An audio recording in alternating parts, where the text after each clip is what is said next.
I don't know, it's been a while since I've been up here.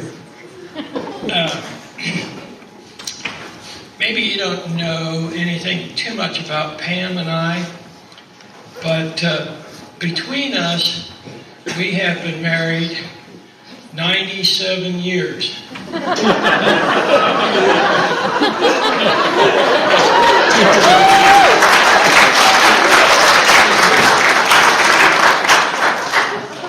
But we've only been together for 3 weeks. We're celebrating tomorrow.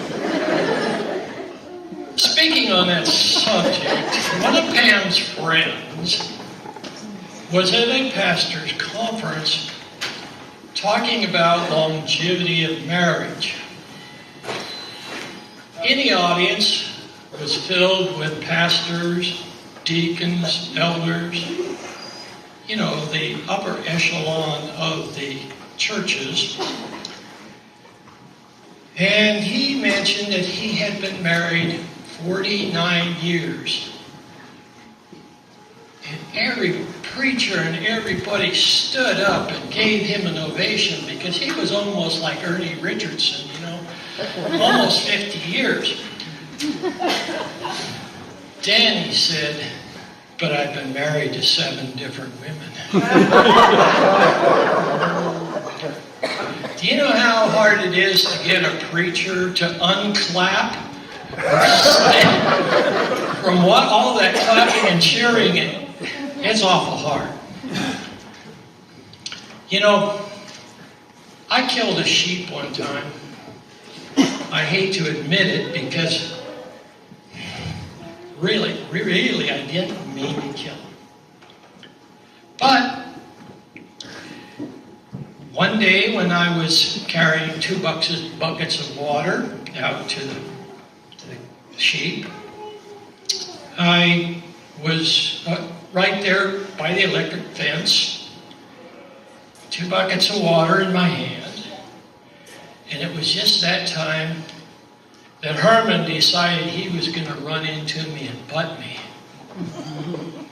Down I went, electricity going through my body all over, scratches of barbed wire and everything.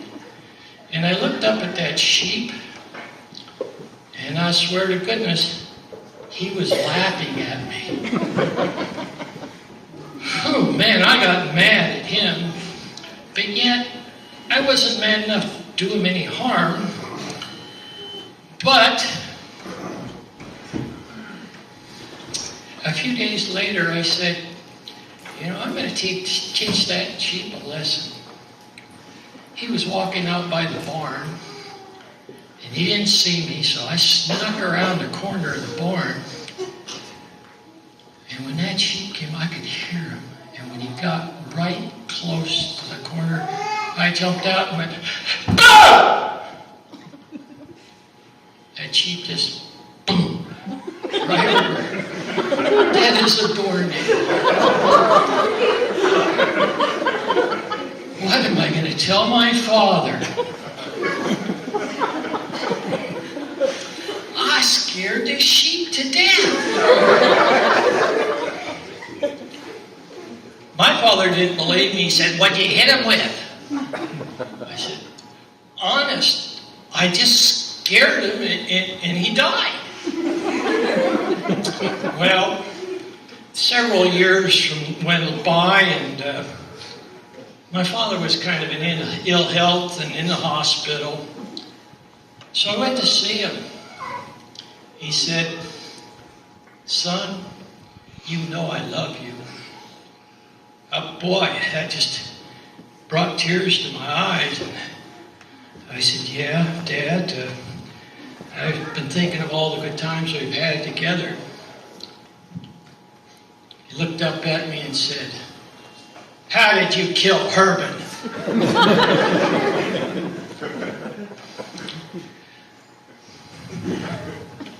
Well, it was true. I just scared him to death. That's all there was to it. Then there was, I think of Lloyd Olson when I tell this story.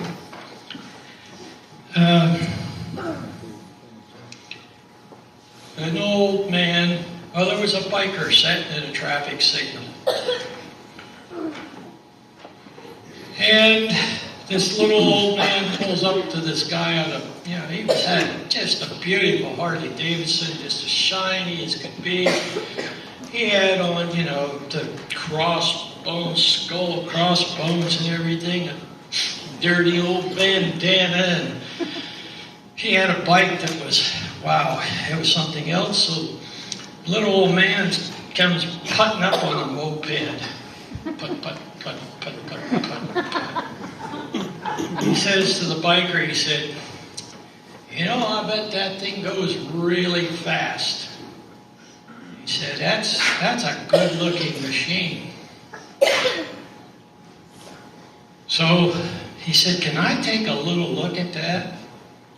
So he walked around the bike a little bit, and after a few minutes, the light changed to a green. And that biker says, boy, I'm going to show this guy what a real cycle can do.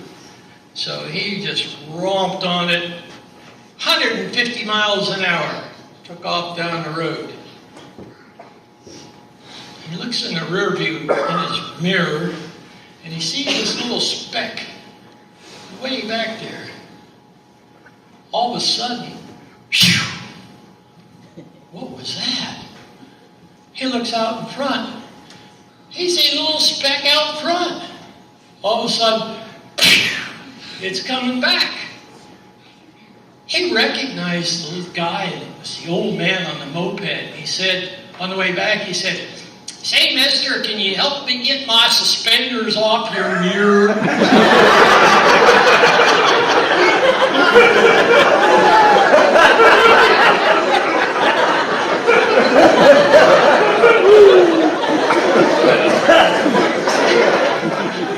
You see why I picked on Lloyd? Did you imagine that Lloyd used to ride around on a little moped? Several times he was coming to work and stopped by the house. He had a flat tire or something. But I wanted to wish you all Happy New Year from Pam and I.